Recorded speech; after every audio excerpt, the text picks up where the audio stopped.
जनहित 24 न्यूज में आपका स्वागत है।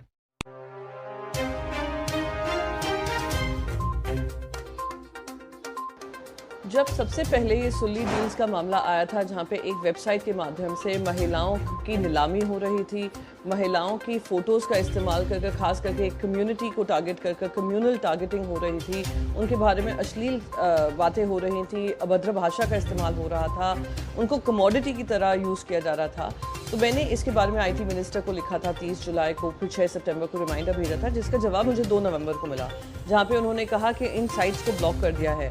पर साइट्स ब्लॉक करना एक प्रकार होता है, दूसरा होता है कि जो ये साइट्स बना रहे हैं उन पे किसी तरीके की कार्रवाई हो।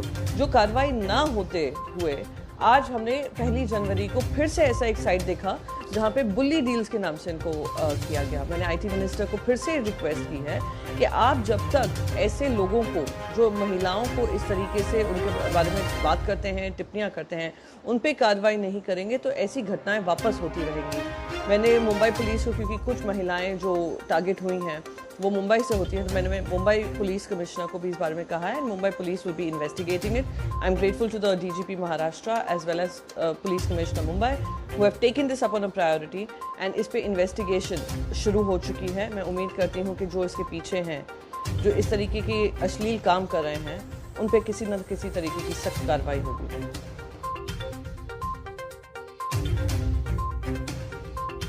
मुस्लिम लड़कियां बराए फरोख्त, एक ऐप बनाया गया है जिसका नाम बुल्ली बाई है।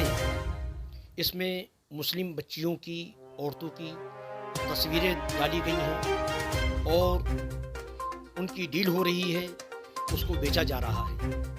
क्या ऐप बनाने वाले इसको पसंद करेंगे कि उनकी माँ, बहन, बेटी, खाला, फूफी की इसी तरीके से कोई तस्वीर डाले और उसके साथ ये हरकत करे? जब वो अपने इन लोगों के लिए ये चीज़ पसंद नहीं करते हैं तो फिर इन औरतों की, इन बच्चियों की तस्वीरें क्यों डाली हैं उन लोगों ने, और उनके साथ इतना गंदा सलूक क्यों किया जा रहा है?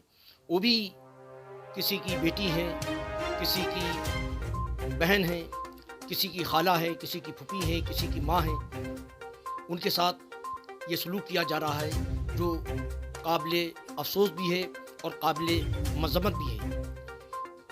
और इन पर रज़ा एकेडमी मुतालबा करती है कि इन पर सख्त कार्रवाई की जाए।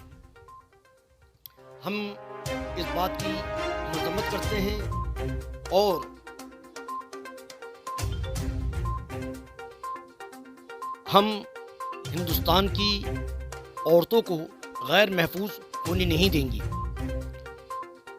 और हम प्रियंका चतुर्वेदी साहिबा का भी शुक्रिया अदा करते हैं जो एमपी हैं। उन्होंने हुकूमत से मुतालबा किया है सख्त कार्रवाई का, और उनके मुतालबे पर एफआईआर भी दर्ज हो गई है इन लोगों पर। ये मालूम हुआ है ये एफआईआर सर्द खाने में न डाला जाए, बल्कि उनकी गिरफ्तारी को भी यकीनी बनाया जाए। हम उम्मीद करते हैं कि हुकूमत इस मसले को संजीदगी से लेगी और इन पर सख्त कार्रवाई करेगी।